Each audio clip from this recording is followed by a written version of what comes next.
The velvet-draped room hummed with a strange silence. Not the silence of absence, but the thick, sacred kind, like the breath held before a prayer. Golden light spilled across the edges of deep leather chairs, catching the crystal and wine glasses, and the quiet worry in people's eyes. No cameras, no press. Just 50 people, hand-picked and hushed, waiting for something they didn't fully understand. Keanu Reeves slipped in through the side door, dressed in black from collar to cuff. He didn't speak, didn't wave. He moved like a shadow, gliding toward a seat near the back, letting his presence dissolve into the room.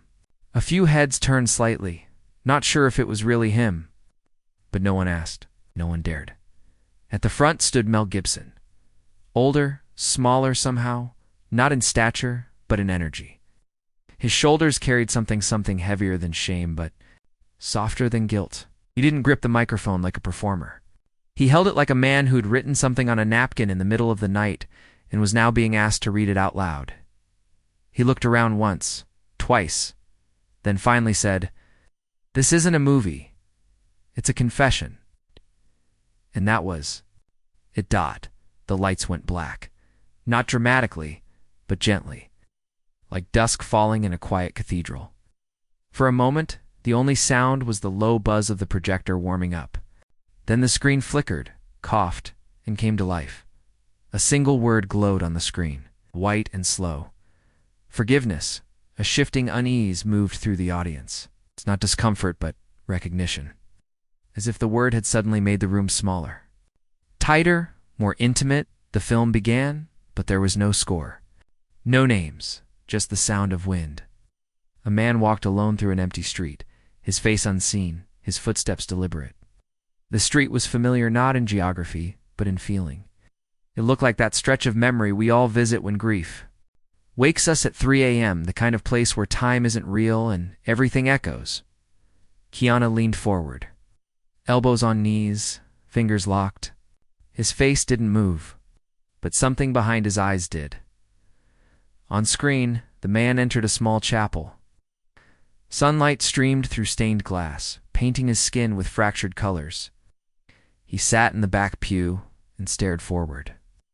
No priest, no sermon. Just the sound of breath and wood creaking under stillness. A younger man appeared beside him, said nothing, just sat. The two men sat there shoulder to shoulder in silence. There were no flashbacks. No exposition, just stillness. "Just wait." Mel's voice didn't narrate. He didn't explain who the men were or what they were doing, but the room began to understand without words.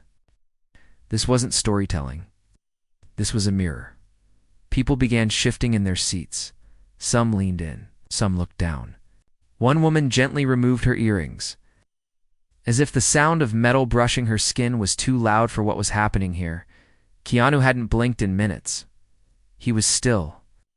But something fragile had opened in his posture, like the film was reaching. Into him not, through plot, but memory. What was Mel confessing? What was this story? And why out of all people in Hollywood had Keanu come? The screen held them all without explanation, like a pair of hands not asking to be held, but offering.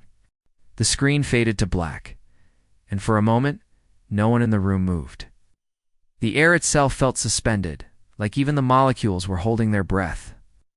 Then, without warning, a second scene emerged. This one starker, colder. A man stood on the edge of a frozen lake, barefoot, shirtless, eyes toward a pale horizon that never moved. The camera didn't cut. It simply lingered. 20 seconds. 30. The man trembled, but didn't speak. And then he collapsed, knees first into the ice. Fists digging into the frost as if trying to remember what it meant to feel. In the audience, someone quietly gasped. Not at the man on screen, but at themselves. Because somehow, the pain felt familiar. Keanu didn't flinch, didn't shift, but inside, something in him was breaking. This wasn't fiction. It wasn't art. It was a wound. Projected 70 feet wide in a room full of people who didn't know how to respond. And still Mel Gibson hadn't explained anything. The film moved from scene to scene with no dialogue. A grave dug in the rain. A woman alone in a hospital room, reading psalms to an empty chair. A man screaming underwater until the sound disappeared. Again and again, it returned to that word, forgiveness, but it never told you how. It never even told you why, and then without transition, the film went dark again. The screen now showed a dimly lit hallway. His handheld camera, grainy, real. Mel Gibson, years younger, sat at the edge of a bed, staring into a small camera, shaking. "I don't know how to stop hating myself," he whispered. "I want to believe God still sees me, but I keep ruining things." The crowd was stunned. It wasn't a character. It was Mel raw, unedited, confessing to an old camera like a man begging for a place to bury his shame. Suddenly it became clear. This wasn't a film. It was a chronicle. It was pieces of Mel's real breakdown, sewn together not to entertain, but to bleed in Keanu. He knew now why he had come. 2 years earlier, Mel had sent him a private letter, no assistance. No agents, just a handwritten note that read, "There's a room I want to open. I can't open it alone, but I think you have the key." Keanu never replied until tonight, as the final scene played an empty church pew at sunrise. Dust floating through light like spirit, Keanu felt the weight of something he'd buried long ago begin to stir. His daughter, Ava, not her name, not her face, but the ache of her absence had hit him like a wave, silent, crushing. Holy Mel had made a film not about characters, but about rooms we never invite others into. And Keanu suddenly realized he wasn't watching someone else's pain. He was watching his own. The lights came up, but no one clapped. No one moved. The room sat in stunned silence. It's like something ancient had just passed through them. Mel stepped to the front, trembling slightly. No script in hand. "I didn't make this to show you a story," he said softly. "I made this to ask. God can still look at me." He paused. "I don't have an answer." He looked around the room. "But maybe someone here does." He didn't look at the executives. He didn't look at the stars in the front row. He looked at Keanu. And for the first time that night, Keanu looked back. Keanu didn't speak. He just sat there, his hands folded like a man holding a stone he didn't remember picking up. His eyes were locked on Mel, but they weren't angry. They were ancient, worn, like someone who had wandered the desert for 40 years and finally saw water but wasn't sure he deserved to drink. The silence in the room was unbearable. Not empty, but brimming.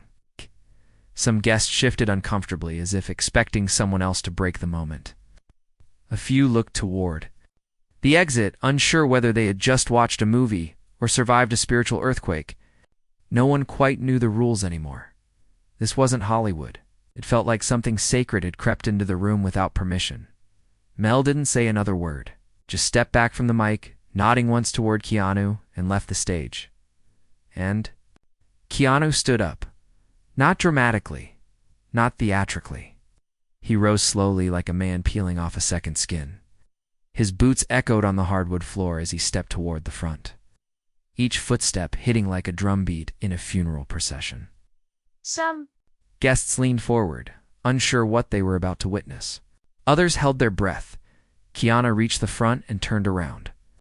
His eyes scanned the room, not with judgment, but with the haunted grace of someone who had seen too much and finally stopped pretending he hadn't. He cleared his throat, voice barely audible at first. "I've spent most of my life being quiet in rooms like this," he said. No one moved. Not because I didn't have something to say, but because I didn't think anyone wanted to hear the kind of truth I carry. He paused, "And I'm still not sure you do." The weight of those words dropped like a stone into a still pond. Ripples of emotion spread across faces. Even those who had seen him in 100 films realized this wasn't a performance. This was Keanu Reeves, not the actor, not the icon, but the man. "I watched Mel's film tonight," he continued, "and what hit me wasn't what he said, it was what he left out." His voice cracked slightly. "Because that's what grief is, isn't it? It's not the noise. It's the parts no one talks about." Someone in the back sniffled. Someone else sobbed quietly.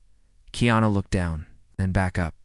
"A long time ago, I buried someone who never got to take their first breath." Now the room really stopped. Even those who didn't know the story knew what he meant. Her name was Ava. His hands trembled slightly. I remember standing in that hospital hallway, staring at a door I didn't want to open.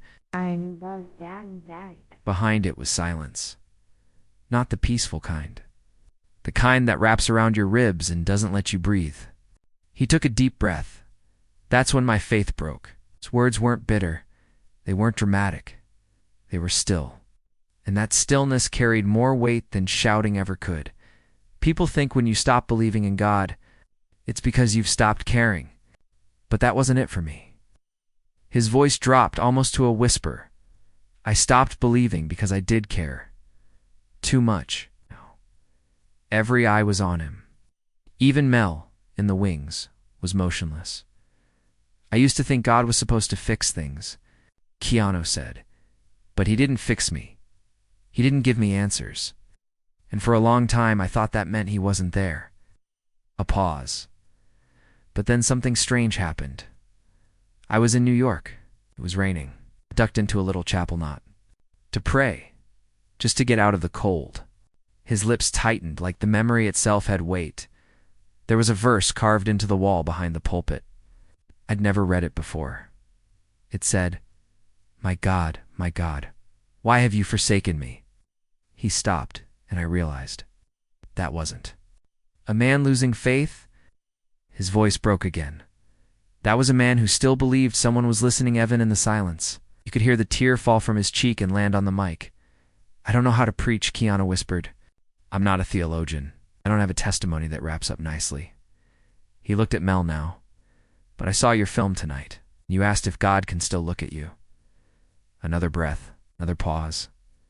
I think he never stopped. Keanu stepped back, and the room full of the most powerful people in entertainment stood in total silence.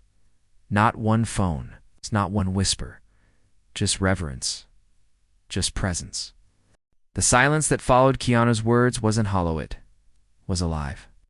It moved through the velvet-draped room like a spirit, pressing gently against every chest, forcing breaths to slow, thoughts to still. No one dared to speak. Not because they were stunned, but because something sacred had rooted itself in the space, and everyone instinctively knew. If you broke it, it wouldn't come back. Keanu stepped down from the stage, not hurried, not hesitant.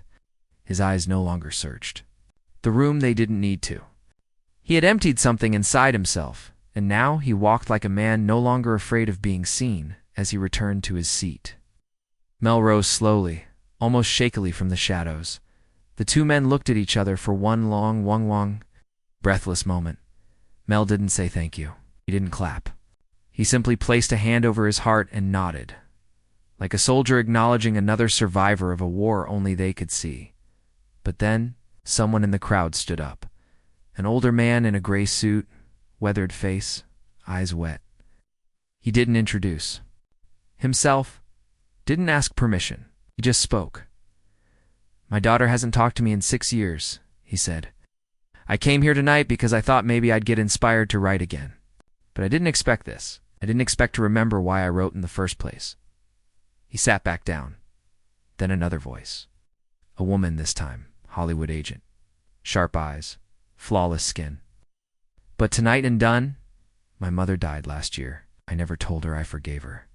Her voice trembled. "I don't even know what forgiveness means anymore. Someone else. I used to believe in God. Then cancer took my wife. Another. I haven't cried in 15 years. Till tonight." Mel stood there and listened. He never interrupted. He just received. It was no longer a film screening. It had become something else, an unintentional gathering of broken hearts telling the truth out loud for the first time. Keanu remained seated, still, peaceful in a way. That was almost unnerving. Because for the first time in decades, he wasn't carrying the silence alone. A young man near the back and known, barely out of his 20s, spoke next. "I work in craft services," he said. "I just bring coffee and food. I don't know why I was even invited here tonight. But 3 months ago I tried to kill myself." The room stopped breathing. My mom found me before it was too late. She made me promise to try one more day. His lips trembled. I guess this was the day. Keanu's head slowly turned toward him, eyes filled with something ancient and soft, not pity, not sorrow, just presence. And then the young man said the words that froze the room. "When you said Jesus didn't fix you, he just stayed with you."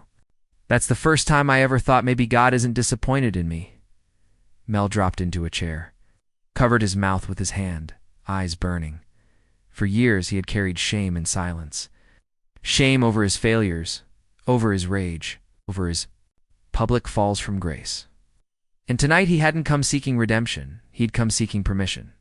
And somehow, he'd found it. The room now felt like a confessional, not one made of wood and gold, but flesh and bone. Instead of priests, it was actors. Instead of incense, it was truth. No one preached, no one corrected. They simply showed a hand. Didn't run from what they found in themselves, and it kept going. One voice after another, the biggest names in Hollywood weeping openly. For awards, not for applause, but for the wounds they never allowed anyone to see. The childhoods stolen, the betrayals, the addictions, the aching need to be told they were still worth something, even after the damage. A voice called out from the back, "What is this?" The question wasn't cynical. It was genuine. Desperate Mel looked up, eyes swollen. He didn't hesitate. "Don't know," he said, "but it feels like church." Someone laughed. Someone cried. Keanu looked around and said, "Maybe it's not about being saved. Maybe it's just about not being alone anymore."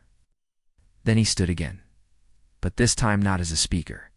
He walked across the room, gently, quietly, and sat down next to the young man who had confessed his suicide attempt. He didn't say a word. He just sat there, present like someone who had learned that sometimes the most powerful thing you can do for another soul, stay. Outside, the hills of Beverly stood quiet beneath a heavy sky, clouds unmoving, as if even the heavens had paused to listen. Inside the velvet-draped room, something deeper than conversation was happening, something not born of script or stage, but of wounds long buried now whispering to each other in the open. The lights stayed dim. No one called for them to rise. No one reached for a phone. It was as if every person in the room knew they were standing inside a moment that should not be touched. Keanu sat beside the young man like a sentry, not instructing, not consoling, just anchoring. His presence was so still, so grounded, that the room revolved around him like gravity. The boy sat weeping softly, hands trembling in his lap, and Keanu leaned slightly toward him not to speak, but simply to share in the weight. It was like he'd become a living translation of his own words. Jesus didn't fix me. He stayed with me. Mel Gibson hadn't spoken in nearly 10 minutes. But inside, something ancient was cracking open. His entire lifetades of performance, rage, repentance, relapse, had led to this silence. And for once, silence didn't feel like punishment. He stood again, slowly, uncertain, and the entire room instinctively turned toward him. "I don't deserve this," he said. His voice was hoarse, broken, not with emotion, but with honesty. "I've tried to build my way back into grace, by making better movies, by apologizing, by pretending." His hands fidgeted, but grace doesn't work that way, does it? He turned toward Keanu. "You said God didn't fix you, and I realized I never wanted a God who just stayed." His words cracked open like glass under pressure. "I wanted a God who made it go away, the shame, the memory, the rage." He looked at the crowd now, voice raw and rising, but maybe the real miracle is that God stays even when you want nothing to do with him. People were weeping openly. Hardened producers, publicists, actors who'd never once shown vulnerability in public, and Mel said something no one expected. "There's something I didn't show in the film." The room stilled. One more scene. I cut it. It was too personal. A few guests exchanged glances. Mel walked toward the side of the room and spoke quietly to a technician seated beside the projector. The lights dimmed again. The screen flickered. And what came next was not cinema. It was raw footage, handheld, no sound design, no score. The camera shook slightly, Mel Gibson sat in an empty church at night, alone, no crew, no makeup, his face drawn, exhausted, almost skeletal. He spoke directly to the camera, voice trembling, unrehearsed. "If you're still there. If you haven't left me, just stay, please. Don't fix it. Don't explain it. Just don't go," he broke, not cinematically. Not for effect. He simply collapsed forward and wept like a child. The footage cut out abruptly. No ending. No closure. And in that void, the entire room understood. This wasn't about making peace with the past. It was about admitting that the past may never make peace with you and choosing to stay anyway. The lights returned. Mel stood there, no longer acting, no longer directing. Being Keanu slowly rose from his seat beside the young man. He looked at Mel. "You asked if God can still look at you," he said quietly. He stepped forward. "Now, face to face, I think God never stopped. He just stopped looking back." Mel reached forward slowly on for the first time in public, embraced Keanu. Not the quick Hollywood handshake turned dash hug. This was long, wordless, two men broken. In different ways, finding shelter in shared silence. The room didn't applaud. They stood, one by one, not in celebration, but in reverence. And as the quiet swelled into something holy, something bigger than either of them, Mel whispered into Keanu's ear, "We need to show the world this isn't just a film." Keanu nodded, glistening. "Then let's not write a story," he said. "Let's live one." The next morning, the sun crawled over the Los Angeles skyline with a strange stillness. Like the city itself hadn't yet shaken off what happened the night before. Word had already begun to ripple through the industry. Not gossip reference. Something had happened in that private room, something that left people changed, but no one could quite describe it. No official statement was made. No leaks, no footage, just whispers. Tears. Inside a small production house tucked behind. Melrose, Mel Gibson, sat alone in a glass-walled room. The early light poured across his hands, which trembled as they hovered over a script marked with red ink. It was a script he had abandoned 2 years ago. Too raw, too unresolved, too human. He had buried it because it didn't fix anything, only told the truth. And now, after last night, he finally understood. That was the point. The door opened quietly. Keanu walked in, holding 2 coffees, no greeting, no small talk, just eye contact. Mel gestured toward the chair across from him. "I haven't slept," he muttered. Keanu sat. "Me neither." A pause. Was that real? Mel asked. Keanu didn't answer right away, just stared out the window. "It was real," he said finally, "'cause no one was performing." Mel's voice broke. "I'm scared." "You should be," Keanu said gently. "It means this matters." Mel pushed the script forward. "I want to film it, but not for theaters, not for streaming." Keanu raised an eyebrow. "For who then?" Mel looked up. "For the ones who are about to give up." Keanu stared at the pages, his fingers tracing the handwritten title. The bench in the fog, he remembered. The scene instantly, it was pulled from his own confession. The moment in Griffith Park shrouded in mist, where he'd sat beside an empty bench and felt presence for the first time in years. "You kept this?" he asked. Mel nodded. "It never left me." Keanu flipped through the pages. They weren't written like a script.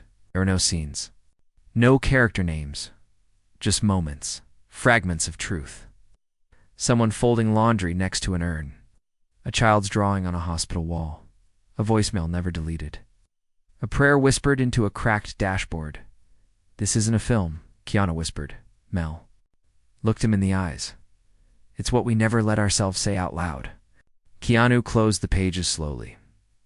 "Let's not cast it," he said. Mel blinked. "What?" "No actors? No professionals? Just real people. Real stories? You're serious?" Keanu nodded. "And we don't direct it. We witness it." Suddenly, the weight of the idea hit Mel like thunder. A film made not to entertain but to accompany. No edits for polish. No arcs for closure. It's just grief, presence, faith, love, as they really are.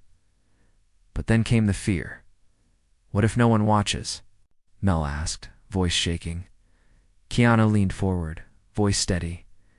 Then it becomes the most honest thing we've ever done. A silence fell between them. Mel stood, grabbed the script, and walked to the whiteboard on the far wall. He wrote 2 words. In thick black marker, we begin. Weeks later, cameras were rolling in places Hollywood had forgotten. A hospice center in Seattle. A church basement in Detroit. A rooftop in Brooklyn where a former addict read psalms to the sky. There were no sets, no makeup, no second takes. Only real people, real moments, and a small team who didn't ask them to act only to show up. Keanu didn't appear in every shot, but he was there, always, sitting just off camera, holding a hand, nodding, sometimes filming, sometimes weeping. Mel didn't speak much. He spent most of his time listening, writing down fragments of what he heard, then handing them back to the people who said them, asking, "Do you want this truth to live in the film?" One day, they filmed a woman whose son had died of suicide. She sat under a tree, face turned to the sky, and whispered, "I don't know if God is real, but someone sat with me the day I found his body, and they didn't leave. Maybe that was him." Mel watched the playback later, eyes glassy. "This," he said to Keanu, "is the sermon I was always too afraid to give." Keanu didn't respond. He just placed a hand on Mel's shoulder. Later that night, Mel recorded a single line of voiceover. Not for the trailer, not for promotion, just for the film's final moment. His voice cracked as he said it. "Grace isn't a light that blinds. It's the hand that stays when everyone else walks away."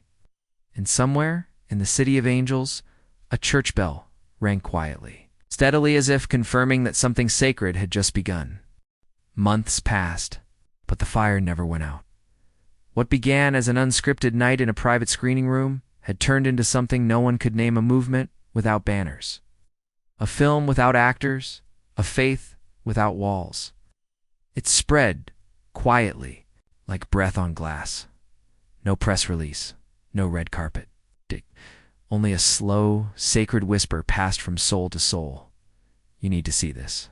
Keanu and Mel didn't call it a film anymore. They called it a witness. They didn't send it to festivals.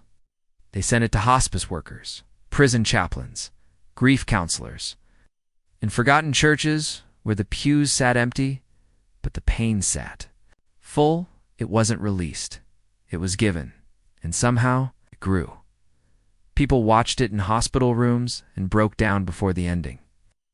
A woman in Cleveland saw it on a nurse's laptop and hugged her estranged father the same night. A boy in Turkey watched it after losing his brother in a car accident. He wrote 3 words in a notebook after he didn't leave. Within weeks, letters flooded in hundreds, then thousands. Handwritten, emailed, whispered on voicemail. "Your story helped me forgive the man who left. I thought I was alone. In my pain, then I saw your fog.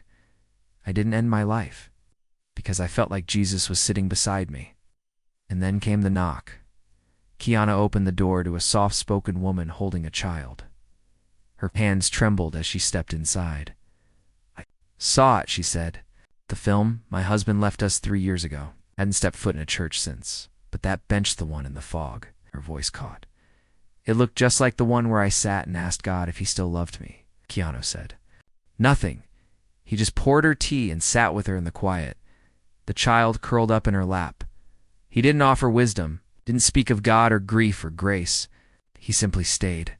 And that, somehow, was everything. Across town, Mel sat in his garden with a priest he hadn't spoken to in over 20 years.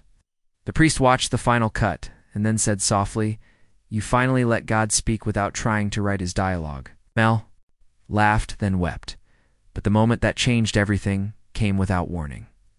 A private message arrived, untraceable. No name, just a link, and 6 words. "You should see this now." Keanu clicked it. A grainy video began to play. A man sat in a prison cell, face worn, hand scarred. The wall behind him bore the mark of a cross scratched in with something sharp. He stared directly into the camera. "My name's Elijah. I killed a man 15 years ago. I didn't mean to. I did." His voice shook. For 15 years. No one's looked me in the eye.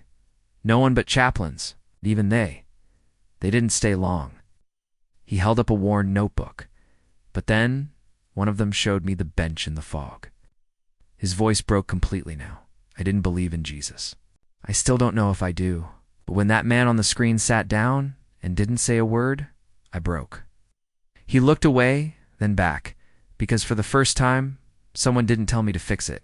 They just stayed. Keanu stared at the screen, then Mel came into the room and saw it. The two men watched in total silence. The inmate continued, "You made something that doesn't try to save me. It just sees me, and somehow, that makes me want to live again." He looked into the camera with eyes that were no longer ashamed but alive. "Thank you," said. The screen went dark. Mel turned to Keanu. "We were trying to make a film." He whispered. Keanu shook his head. "No," he said. "We were trying to make peace." Then it happened. An offer came from one of the biggest studios in Hollywood. They'd heard of the movement, seen the letters, watched the footage. They wanted to buy the project, give it a massive release, global distribution. Oscar.